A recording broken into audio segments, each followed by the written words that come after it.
नमस्ते साथीहरू। आज चाहिँ म लप्सीको गुलियो र अमिलो अचार बनाउन गइरहेको छु। फर्पिङमा चाहिँ यति बेला एकदम लप्सी पाउने गर्छ। लप्सीको सिजन भएकोले गर्दा चाहिँ यता मजाले नै लप्सी पाउँछ। अनि हिजो श्रीमानज्यूले चाहिँ लप्सी लिएर आएर राखिदिनु भएको रहेछ। आज इभिनिङ ड्युटी छ, 1 बजेसम्ममा चाहिँ लप्सीको अचार बनाएर ड्युटी पुग्नुपर्ने हुन्छ। त्यसकारण चाहिँ म खाना खाएर अब लप्सीको अचार बनाउन गइरहेको छु।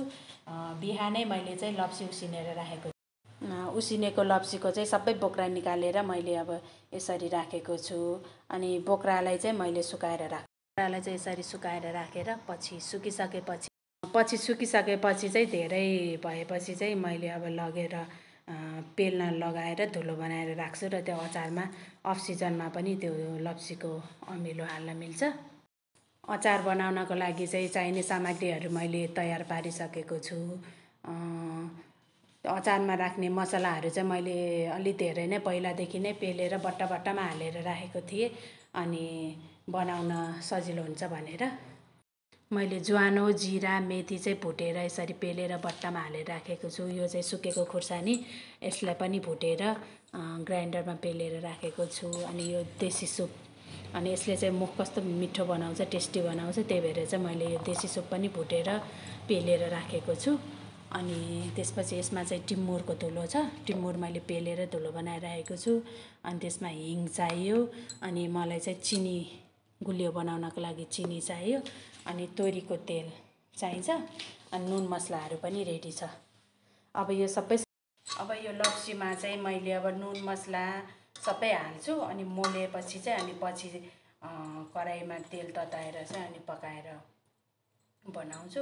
अनि यो लप्सीमा चिनी चाहिँ अनि पछि अनि पाक्न थालेपछि चाहिँ अनि मजाले पकाउनु पर्छ र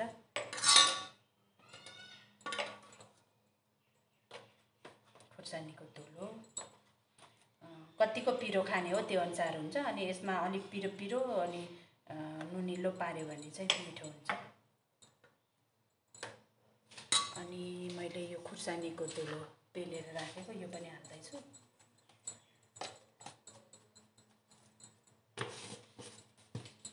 देसी सुपले चाहिँ मुख मिठो बनाउँछ, टेस्टी बनाउँछ। त्यस भएर चाहिँ यो पनि हाल्दैछु मैले।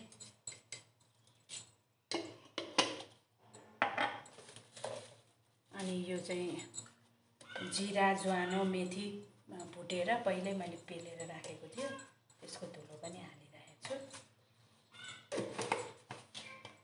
अनि हिङ पनि अलिकति हाल्यो भने स्वाद आउँछ। त्यही भएर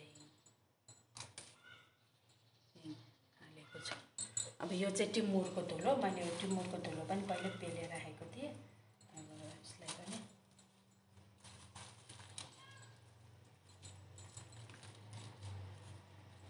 यसले पनि स्वाद मिठो बनाउँछ। अब यसमा सबै मसलाहरू हालिसकेको छु मैले। अब यो मोल्दैछु। अब यसमा चाहिँ अलिकति तोरीको तेल पनि हालेर मोलौँ। अनि पछि फेरि तेल तताएर अनि पकाउनुपर्छ। यतिको भयो।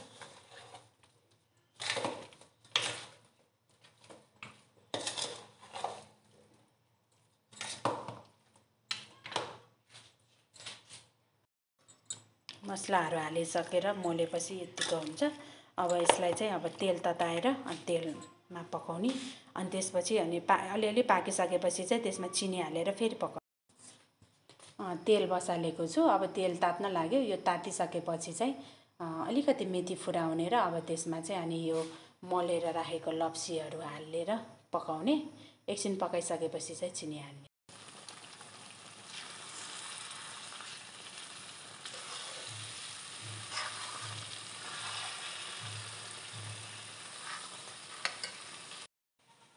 लप्सी